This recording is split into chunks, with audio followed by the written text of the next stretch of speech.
In today's video, I have a ton of unique ways of applying watercolor paint to paper. Watercolor paint is very wet and drippy, so it's easy to think that other mediums like oils and acrylics, you can apply them in much more creative ways using things like palette knives and other tools to really take advantage of that thick stickiness of the paint. But actually there are a ton of ways in which we can apply watercolor paint to our paper. That's what we're going to look at today. And this video is for everyone. So if you're a complete beginner, it's going to give you loads of ideas of exploring the medium. And if you're more experienced, it's going to take you beyond simple brushes, although we will be using one or two brushes on to other techniques. So that if you come across a particular texture or a thing that you want to paint and you feel like the brush just won't do it, you'll probably find your solution in this video. So let's get started. So let's start with the most basic and also one of the hardest ways of applying watercolor paint, and that's a flat wash. Now I do have a longer video all about mastering a flat wash. I'll drop that in the video description, but let's do a brief overview. So you can use what they call a round brush like this. It does have a point, it's just old. Or you can use a flat brush like this. So if you're covering a large area like a sky, you want to use a flat brush like this. But if you're covering a smaller area, you want to use the largest possible round brush that you can fit in the space. And you don't want to take the paint directly from, a tube or a pot like this or a pan. You want to mix up enough paint, nice and watery, to cover the whole area. This colour is Forest Shadow by Jackman's Art Materials. It's from my shadow set. You can also get it separately. I'll try to remember to list all the colours I'm using today. And what we're going to do is start one side and work evenly and quickly across to the other side. And the main thing to remember as a beginner is not to leave any puddles. So you want to have a rag or a cloth on hand so that we can just use the brush like a little sponge, lift out any excess. Don't mess around with it, and we'll leave it to dry completely flat. For larger areas, we'll go along with our flat brush, going backwards and forwards, just like you are pasting wallpaper, working quickly. Never take a wet brush back into a damp area. Apply it fast, leave it alone. While I've got my flat brush out, let's talk about a technique called double loading. It's not often done with watercolours, and when I see it done, it's usually done by folk artists and craft painters, but it's a fantastic technique. It's very commonly used in oil painting and acrylics. What we're going to do is apply two colours at once. So I've got here some lemon yellow from Daniel Smith and some ultramarine blue. This is White Nights paint by St. Petersburg. And what I'm going to do is get some paint on one corner of the brush and then some paint on the other corner of the brush. The brush was already wet, but what's important here is that you don't use a load of drippy paint. It is easier to do with tube paints, but it's not impossible to do with pan paints. Just be sure not to add too much water. And what we're going to do is apply, I'm just dipping into a touch more water here. We're going to apply paint like this. Isn't it beautiful and effective? Of course, if I want to, I can go on top and blend these colours a little bit more. And eventually our blue and yellow would of course become green, but the fun of this technique is seeing the colours partially separated on the paper.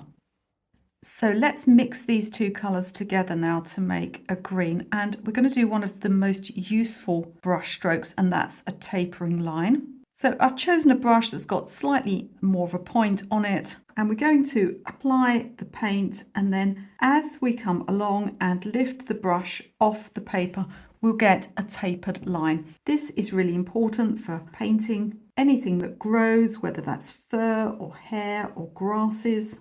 And actually this is a phenomenon that happens with anything that we make a mark on the paper with. It will also happen, for example, with a pencil. The line will taper as it comes up. And although there's nothing really unusual about this brush stroke, it is important to use it when you are doing things that grow. Look at this grass I've made here. Let's try and go the other direction and go downwards from the top. Look how stubby and unnatural the marks look when they're done the other way round. So with things that grow from the base up and out. We'll change colours in a moment, I promise, but first of all, let's talk about flicking. So what I'm going to do now is tap like this. And I can get some random little dots, Of course, if I use very wet paint, I can use my whole hand and flick down like this, and sometimes you get marks that sort of join together. This is nearly always going to look exactly like it is flicked paint, but sometimes that's the effect that you need. It can be really pretty for backgrounds. Just remember to mask out any areas where you don't want it, either on your painting or on the wall or the person sat opposite. I've added another colour. I've got some autumn gold here. This is a colour designed by the late Terry Harrison for the SAA. I've had my tube for many years. I believe it's still available, but you would have to check. What we're going to do now is a broken application. So this is something that's really useful when painting things like foliage or a pathway with lots of texture. Now, I'll show you two ways of doing this, and the first way is just to use your brush, and you're just going to apply in sort of a haphazard way. You see how I'm using little bits of different colours here to add to that idea of texture. You can do it with a small brush too, and you can see how useful an approach like this is. But if you find it difficult to apply paint in a random manner like that, there are several other ways. Rather than just using a standard paintbrush, one of my favourites is to use a toothbrush like this. So what we're going to do here is just press. I'll dip into some water and some more paint, and we can just apply like so. The older and more beat up the toothbrush is, the more random the marks that you'll get. And if any of it comes out too regular, you can then work on top with a paintbrush just to adjust any areas and get the broken effect you're looking for.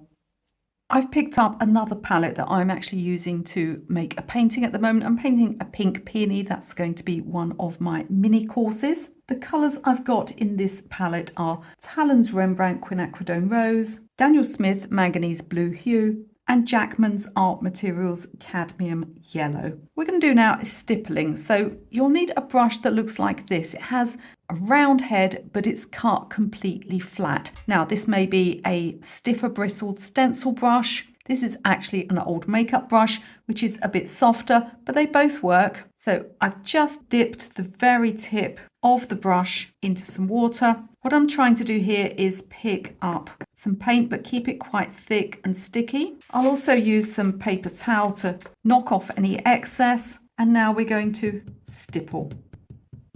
So you can see we can get these beautiful little speckled marks. The drier the brush gets, the more broken they'll be. There's something else we can do with stippling. I'll show you that next. You might think of using stencils as only being for home decor, but actually they work really well with watercolours. I saw a lady in my Facebook group a few weeks ago that had a sort of almost like a paisley pattern, and she had used it for the background of a flower painting. I think it was a flower painting anyway, and it was very, very beautiful. So we can use actual stencils like this one. But another thing that we can use this for is just if we're perhaps putting some texture on something like a wall and we just want to get a straight edge on it. Look how easy that was. I've still got this old toothbrush laying on my table, so let's talk about splattering. People often worry about this because it seems impossible to control, but all you've got to do is point the brush down towards the paper, and you're going to grab your thumb and pull backwards like this. Now, if you have arthritis or you don't have the manual dexterity to do this, you can just use a blunt knife, a flat bladed knife from the kitchen. That'll do the job too. And all we're going to do is point downwards, and the splatter will go forwards. You will of course want to mask out any areas you don't want to cover. I often find that if there's an area like the edge of a pathway perhaps, rather than mask it with a straight edge like the last example I showed you, what you want to do is get some newspaper and tear the edge, and that will give the edge of your speckle a nice broken line so that it won't end up looking like a straight stenciled edge, but might look like the edge of a pathway that perhaps goes into the woods. I've spoken harshly about splattering in other videos. That's because sometimes people just chuck it on their paintings for no reason, but when you need texture,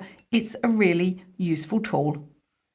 Let's talk next about a couple of ways of applying with a fan brush. Now you could see this one's got a raggedy edge. I didn't buy it that way, I just chopped into it with scissors. The marks that you can make with a standard fan brush are really, well, they don't look like anything particularly, unless you had some reason to make these sort of scallop shaped marks. So I like to break mine up.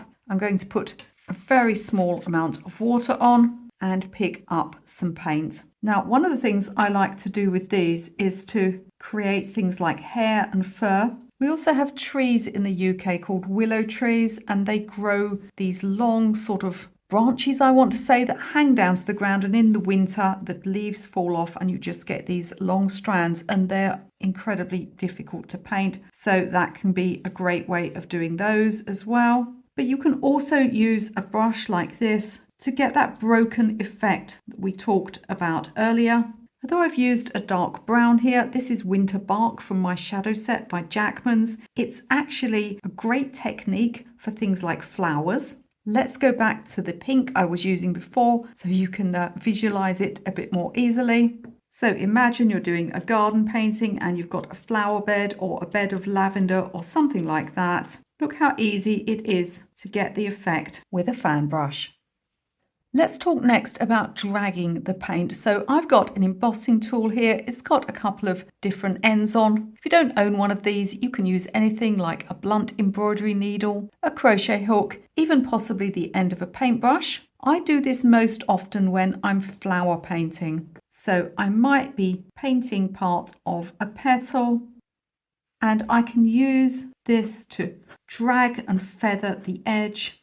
You can see it will work as well for things like grasses, but I'd never get lines as fine as this with a paintbrush. Now we're halfway through. Before we go on to number 11, can I just ask you quickly if you could like this video, share with a friend who might also find it useful. And I'd also love you to subscribe. I have over 700 free videos all about painting and drawing on this channel. And unlike most channels here on YouTube, we are fully cat approved. Let me show you another technique that will spread the paint along the paper without a brush stroke. What we're going to do now is some straw blows. I've got a little bit of room left on this paper, so let's just use what I've got. Now for this, you need the paint to be very wet indeed. You're going to take a straw like this one, doesn't matter if it's plastic or paper, and what you're going to do is place the end near the bottom here and blow the paint. You can then take those lines, go out in other directions. It's a great one for things like branches. Always gives this strange kind of gothic semi-abstract look. I'll put a picture up of a puffin I painted. This one's actually available as a step-by-step mini course if you want to have a go at the painting. And I use straw blows to get an idea of the nest that it's sitting on. Are you a craft stamper? Do you like stamping things? Did you know you can stamp with watercolor paint? I find circles work the best, so you can get some little lids like this. I've got a piece of tubing here, and what we'll do is just go into our paint and we can stamp it on the paper. Now it doesn't look too exciting like that, but the real fun comes when we work in with a paintbrush afterwards. So I can put some marks on like this. Let's get some different colors in there. Now let's take a paintbrush and we can activate some of these areas. Yes, they do look like bubbles. I have several tutorials on this channel where I show you how to make bubbles from these. We could add another color in. This one is Pyrrole Red from Jackman's, by the way, this first color I placed on. And look at the amazing effects we could get, especially useful for backgrounds. Another time when I really love to stamp is using a cotton bud like this one, just from the bathroom. This one is fantastic for making small spots. And if we do it on a wet surface, we can get some really amazing effects that are going to look something like animal fur. I've used this for painting those seashells you get with the spots on. I'm sure you'll come up with more ideas of objects you can use to stamp with on watercolor paper. Now, I hinted at this technique earlier when I used this fan brush. You'll notice it's got white bristles, or it did have before it was covered in paint. That's because it's an acrylic brush. I'm going to do some dry brush technique next. I've always got a few acrylic brushes in my stash. The stiffer bristles make them ideal for dry brush. This is another technique that's often used by oil painters. So you see, we want the paint quite thick and sticky. And again, you might need to brush some off. Sometimes I have a little piece of newspaper next to me to get it started and see if it's working how I want it. And then what we'll do is we'll drag, and the dry, semi-dry paint will hit the top of the bumps in the watercolor paper. And the paper I'm using today is a practice paper. It's really quite smooth. So you see that we get this nice textured effect, but the rougher the paper, the more broken this effect will be. It's great for landscapes, but I'm sure you'll think of other places where you can use it too. And it's fantastic to layer up with other colours and perhaps some white for getting really realistic looking soft animal fur. I have another video on this channel that will show you exactly how to make animal fur with your paintbrush. I'll link to that one in the description of this video. Now, I'm sure you've seen people make starburst shapes, sometimes called cauliflowers or back runs. And the basic way that you make them is to drip wet paint onto a damp area. So the paint that goes on second needs to be wetter than the first layer. Now you can do this with your paintbrush. We can go like this, for example, and it works quite well. But if you're worried about actually touching the surface of the paper and getting a clean effect, you can also use a little plastic pipette like this one. Look at the difference. It would also be a fantastic way of painting some fluffy circular flower heads. Another technique we can steal from oil painters and acrylic painters is something called scumbling. Now they would do it usually with newspaper. They scrunch up the newspaper and apply the paint. The watercolour's too absorbent. The watercolour would be sucked in by the newspaper and there wouldn't be much paint left on the surface. But we can use some sandwich wrap like this. Cling film as we call it in the UK. And remember, we're not using it in the kitchen, so to keep it environmentally friendly, we can rinse and dry it out and reuse it. And all we're going to do is dip it into our paint and apply it like so. If you find it hard to do some of the broken effects that I showed you earlier, or you want texture, something like a path or a beach, this is a great technique. Remember to move the film around and refold it sometimes, otherwise you can end up getting sort of a regular shape that appears again and again.